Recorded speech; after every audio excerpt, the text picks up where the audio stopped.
What is going on, YouTube? It has been a while. I think a little bit over a year since I've been in front of the camera, and I'm not gonna lie, I am really rusty. This is actually my 14th try just trying to get through the intro here, so hopefully the 14th one is the lucky one here. But if you're a current subscriber and you know who I am, you're probably wondering, Jake, where are all of your videos? Well, I took them down. And if you are new here because I told all of Instagram about my YouTube channel, you're also probably, well, maybe you're not, I don't know. But if you're watching this, you're probably interested into why I have a YouTube channel, and maybe you're interested in as to why I took down all my past videos. I think I need to catch everyone up as to why I even started this channel in the first place. Then I want to talk about why I stopped posting videos, what happened to me in 2020, which was a lot. It was definitely the most adversity I have probably ever experienced in one single year, and that is definitely true for probably everyone in the world with what happened last year, but it was a tough year for me.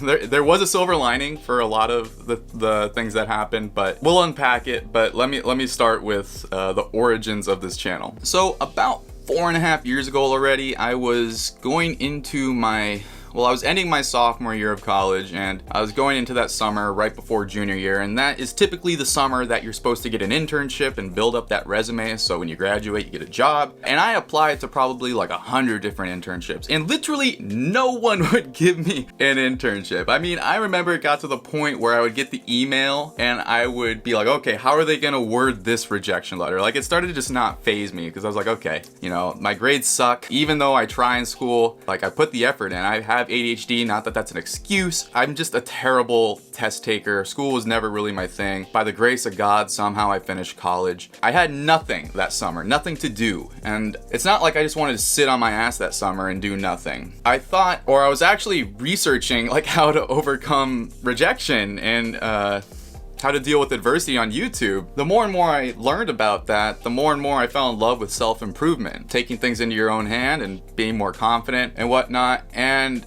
I liked it so much, I said, you know what? I have 3.5, 4 months here, nothing really going on. Let's start a YouTube channel for fun and see where it goes. And so, like I said, I had all the time in the world that summer, so I was pounding out like 3 to 4 videos per week. And slowly but surely the channel grew, which was awesome. It was so much fun to see that growth and to prove to myself that if I stayed true to something, you know, I didn't need to have an internship. I didn't need someone else to validate who I was to make me feel good about myself. I could take things into my own hands and see success. The first part of building all those videos was so much fun.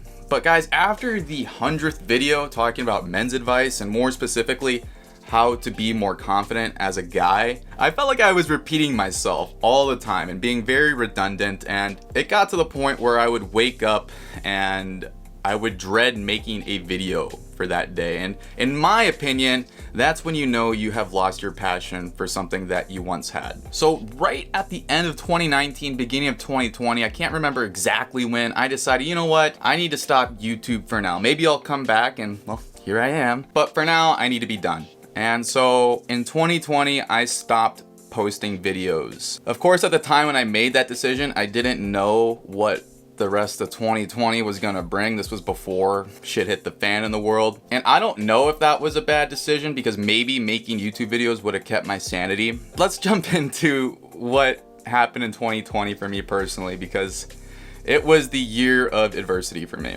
Okay, so the first thing I just wanna say is that even though 2020 was the shittiest year for me, life could have been so much more worse. Like, I could have been a refugee, I could have been in a war in, you know, the Middle East or something. It could have been a lot worse, and I recognize that. However, I will say, I never thought for the life of me that I would take just a mundane routine like going to work and making small talk with my coworkers and, you know, the barista next door for granted. I never thought I would take for granted sitting in traffic. Oh my gosh, I did. I mean, like, I'm an only child, so I am pretty used to independence and being alone. But when you take even just a little bit of social interaction out of the equation, when you take the gym, like my sanctuary, out of the equation, I actually was starting to go psycho, and I developed some really, really bad habits. You know, I was drinking more, I was chewing, I gained weight. I lost a couple really close friendships. I was in a relationship with a really cool girl. Didn't work out, broke up. That's never fun. I was depressed, like, you know, not like really depressed, but I'm not gonna lie, I'll admit it, I'll own it, you know. Throughout a lot of 2020, I just felt so much anxiety, and even the first couple months of this year. And I eventually just said, why are you feeling so sorry for yourself? Like, what's going on here? So, you know, I kept asking myself and thinking about, why are you so depressed? Like, what is the root of this? I kind of came to the conclusion that, as cheesy and as cliche as this sounds, I wasn't having any fulfillment. You know, I like my job, but it doesn't make me feel super fulfilled. And so I was missing fulfillment, and also I wasn't taking care of myself. Like I said, I was drinking, like, I'm not joking, 2 or 3 beers a night at one point, just because of the anxiety. I was addicted to that Zen stuff. And so I decided we need to be fulfilled, and we need to start taking care of ourselves. So the first step I took about 3 months ago is I started hitting the gym very consistently with a lot of intensity, and I cleaned up my diet, and I'm already down 6 pounds. Get with me. Yeah, I needed to brag there. Pretty proud of that. But that left me with only half of the equation. I still needed to figure out the fulfillment side. So I asked myself, well, what makes you fulfilled? Well, something that you are passionate about. Okay, well, what are you passionate about, Jake? Like, what over the past 5 years have you always wanted to know more about and couldn't stop wanting more of that? And I decided, 1, fitness, like I just talked about, and 2, all things business, finance, entrepreneurship, all things related to that. I've always liked learning about business and what businesses do, what makes a business successful, how do entrepreneurs think, what makes an entrepreneur a good entrepreneur, stuff like that. So now I was making progress. I recognized that I had 2 passions, 1 fitness, 2 business. I was like, okay, well, how do we turn those 2 passions into something that's gonna make me feel fulfilled? Well, okay, how do you be fulfilled? Well, in my opinion, it's by providing value to the world, to your fellow humans in some way, shape, or form, having that value be recognized somehow. So, you know, if you're at work and you do a kick-ass job on a project and your boss says, way to go, that was awesome, you're gonna feel happy, and you're just gonna wanna keep showing up because your hard work left an impact. And so I kept thinking about it, and I'm like, well, probably not gonna be a fitness YouTuber. Maybe I can do something with the business side of things here. And so I was like, okay, getting closer. We can provide value by maybe teaching other people about investing, finance, stuff that, you know, I'm no professional on, but I've been studying it for the past 5 years. I have a degree in finance. If you look at my bookshelf, there's over 100 books up there that just talk about business and finance. So obviously I can talk about that for days. It's not like my previous videos where I was probably gonna get burned out, because I've proven it to myself. Over the past 5 years, I have loved this stuff. So maybe I can create a long runway here. And then I thought about, well, okay, what outlet can I distribute this information so people can learn? And I'm like, well, that's a no-brainer. You know YouTube, you know how it works, you have experience there. And so here I am. Moving forward, guys, this channel is going to be talking about all things stocks, finance, investing, and, you know, Warren Buffett type investing, value investing. I mean, all the wisdom that guy brings. I mean, he really is my hero. He has taught me so much more about life than just making money. I really do think I've become, at least I'd like to think, I've become a more mature person because of him and studying who he is. But also, this channel is going to be about, I hope this makes sense, but overcoming social norms, especially in a culture where materialism seems to be the thing. And I know you're probably like, well, what? And bear with me. I think the best way to explain what I mean there about our culture and materialism is to just give you a quick story of something that happened to me last Friday. Hopefully I can make some sense out of that. So last Friday I was invited to go hang out with my coworkers and go to happy hour. And I don't know, we were probably all like just one drink in.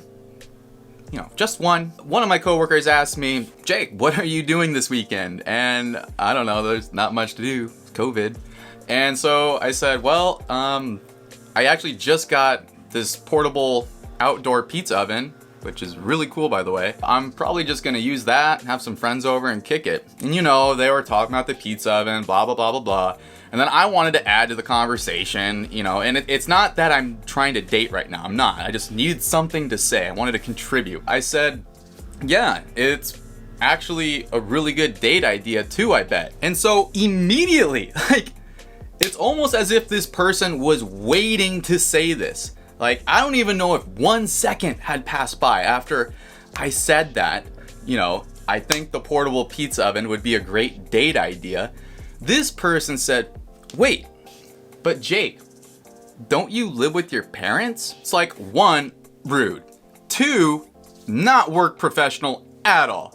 And 3, personally, I think that's a little shallow. And yeah, guys, it's true. After college, I decided, you know what?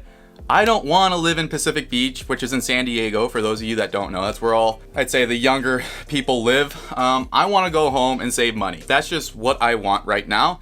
And I'm not really that ashamed of it, except when shit like this happens and the entire table is laughing. Of course, I played along and I was like, oh, but deep down, I was boiling. Just like a side tangent.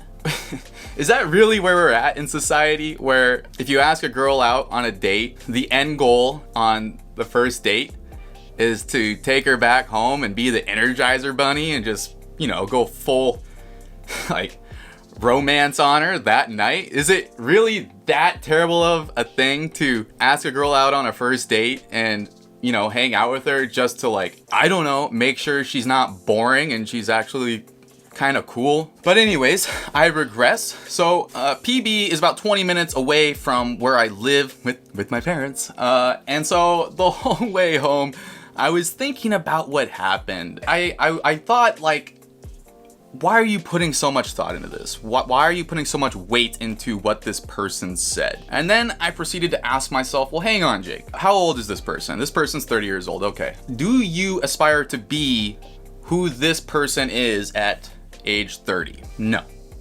This person, and I'm not trying to make this sound like it's a bad thing, this is just not what I want at that age. This person still lives in an apartment with a bunch of roommates, pays rent. I need to be careful if I say this. You know what? Fuck it. I don't care. I'm gonna say it. This person told me that, I don't want to say he or she, that's why I'm being weird here. This person told me that they are still trying to pay off their loans, which again, not work professional. This person, interesting. And you know, I decided, why do I care what this person said? I don't aspire to be like this person by the time I am that person's age. And so then I asked myself, well, what do you want by the time you're 30, which is already just 6 years away? And I said, well, I'd like to own a home, be a property owner. I don't want to pay a rent. I want to work for myself. And most importantly, I want to wake up every day, be excited to get to my desk or whatever I'm doing. Or as Warren Buffett would say, I want to tap dance to work. Like, I just want to be happy every day. And I want to be in a financial position that allows me to do that. And so the next question is, well, okay, Jake, how do you get there? How do you achieve that? Because that's the end goal. We have determined that is what's gonna make you happy. But how do we do it? Well, the truth is, something is going to have to give. You know, as Gary Vaynerchuk would say, if you want success, you're gonna have to eat shit at some point. Right now, I'll be honest, I think life's pretty good, but I'm paying my dues. I'm eating the shit. You know, I like my parents, they're fine. I have a fine job. It's not like I'm some scumbag. Well, maybe I am, but I'd like to think I'm not. I'll let you be the judge of that. But, you know, I guess what I'm trying to say, guys, I don't want to make that person and that lifestyle seem bad, because the truth is it isn't. If that person wakes up at age 30 and looks in the mirror and is happy, is okay with their financial situation, and I don't know this person's financial situation, but this person did tell me about the student loan debt stuff. But if you can have all of that going on and wake up, look in the mirror, and you are happy, and I'm not trying to sound sarcastic, then that's all that matters. I mean, isn't that the point of life? Like, to wake up and be happy? It's just that for me, I know that I wouldn't be happy. I wouldn't feel good inside. I would be happy being in a different situation. And so guys, I guess the main point I'm trying to highlight here with that little incident is that, one, you need to do what's gonna make you happy, and you need to position yourself now so that in the future, you can still be happy. And two, and as cliche as this sounds, it's okay to be different and have a different opinion than everyone else. If you keep watching my videos, you'll learn that if you want to be a successful investor, you're gonna have to take a contrarian viewpoint. And that is true with stocks, and that is true, in my opinion, for being successful in life. It's like, why is the 1% the 1%? Why are they rich? Yeah, you can argue that the billionaires are greedy, but for the most part, it's because they do something different. Right now, I know where I want to be. At least I have a good idea of it. And I know right now what I need to do to get to that position. There has to be some sort of sacrifice. And so I know this video pretty much just turned into a big long rant, but I do want to end it with my boy here, Warren Buffett. Yes, this is framed. If you're like, Jake, does that really hang on your wall? Yes, it does. The quote goes, "You will continue to suffer if you have an emotional reaction to everything that is said to you. True power is sitting back and observing things with logic. True power is restraint. If words control you, that means everyone else can control you. Breathe and allow things to pass." Guys, if you have made it this far in the video, one, thank you. This wasn't an easy video for me to make. I posted a thing on Instagram. Well, I haven't yet, but I will. And a lot of my friends and family are gonna see that, and everyone's gonna know about the YouTube channel. So this is actually this video is making me pretty vulnerable, but if you took the time to watch it, I do appreciate it. And if you are into investing and wanna help grow this community with me and wanna learn how to be a contrarian, both with stocks and just our culture as it is today, then hit subscribe. And if you're a current subscriber and you're like, nah, screw that, totally cool. I understand. You can unsubscribe, I get it. But anyways, thank you for watching. You're awesome, and I'll see you in the next one.